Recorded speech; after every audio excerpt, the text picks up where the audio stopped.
France Bleu Soir, Alexis Thiebaud. Merci d'avoir choisi France Bleu et on vous souhaite une excellente fin d'année. C'est le dernier France Bleu Soir de l'année. On va vous retrouver bien sûr lundi dès 18h en direct bien sûr et dès 19h pour France Bleu Soir. Allez, restez bien avec nous. On va parler DVD dans un instant, les bronzés. Et avant ça, eh bien, c'est Pascal Atenza des Cap L'actu. Est-ce qu'il va être un peu plus gentil en ce dernier jour? Rien n'est moins sûr. On commence en tout cas, Pascal, avec une info insolite américaine. Oui, ce matin, des milliers de New-Yorkais se sont réveillés en voyant peint sur la façade d'un immeuble un pénis géant haut comme un immeuble de 4 étages. Voilà. Bah alors c'est une œuvre d'art commandée par une association locale et bien évidemment ça choque les New-Yorkais, ce qui est un comble, choqués par un pénis alors qu'ils ont élu un gros gland à la Maison Blanche. Ils devraient être habitués. Alors on reste aux États-Unis avec la marque Apple aussi qui présente ses excuses parce qu'ils ont volontairement ralenti la vitesse des iPhones. C'est curieux, présenter un super produit comme un iPhone bourré de nouvelles technologies, de matériel dernier cri et vouloir le ralentir pour qu'il devienne moins performant. C'est comme si dans votre cerveau vous n'utilisiez que quelques neurones. Hashtag Laurent Wauquiez. Alors, je ne comprends pas vouloir que son super produit devienne lent. C'est qui le patron de Apple? Sûrement un ancien de la SNCF, parce que je ne vois que ça.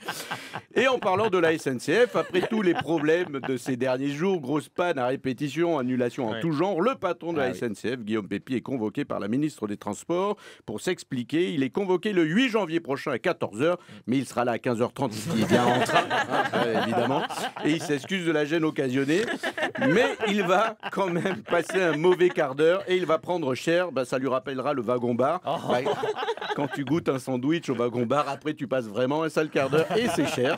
Pourtant, ils font tout à la SNCF pour nous rendre le train plus facile. Ils ont par exemple créé une radio qui donne des informations et qui passe aussi de la musique. Bienvenue sur SNCF Radio. Dans un instant, le nouveau titre de Florent Pagny. Ah, on me signale que la nouvelle chanson de Florent Pagny aura 3 minutes de retard et que le nouveau Maître Gims est annulé. Parfois, il y a aussi des bonnes nouvelles quand même.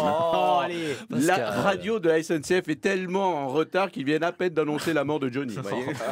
Allez, le buzz vidéo du jour maintenant, Pascal. Ça se passe en Inde. Oui, je vous conseille d'y jeter un œil. Ça va vous donner le sourire pour cette fin d'année. C'est un policier indien qui fait la circulation en dansant comme Michael Jackson, le moonwalk et autres pas célèbres. Et ça va très loin. Il le fait tellement bien qu'en Inde, certains pensent que le policier, c'est Michael Jackson réincarné. Oui, alors, si c'est bien Michael Jackson, c'est bien qu'il fasse la circulation au carrefour. En revanche, si c'est aussi bien Michael Jackson, ce serait bien qu'il ne fasse pas la circulation à la sortie des écoles. En vous remerciant. Je l'attendais, celle-là. Bon, enfin, la dernière page politique de 2017. Ce qui me permet de faire déjà un bilan pour 2018 et je peux déjà vous le dire, ça va être une année excellente. Pourquoi? Parce que le 2 avril, ce sera un lundi, ce sera férié. Le 1er mai, c'est un mardi, ce sera férié. Le 8 mai, c'est aussi un mardi, donc ce sera férié. Le 10 mai, c'est un jeudi, et c'est férié. Et je ne compte même pas le 1er janvier, vous le savez, c'est lundi prochain et c'est férié. Alors pardon, c'est une dernière minute, ça vient de tomber, on vient d'apprendre que Pierre Gattaz a fait une attaque.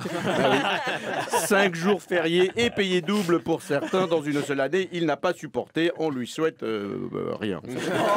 Et enfin, le monde politique est fantastique puisqu'un ancien joueur de football peut devenir président, c'est le cas pour le Libéria. George Weah, ancien joueur du PSG du Milan AC, a été élu hier président du Libéria, bonne nouvelle. Il est passé de Ballon d'Or en 95 à président de la République.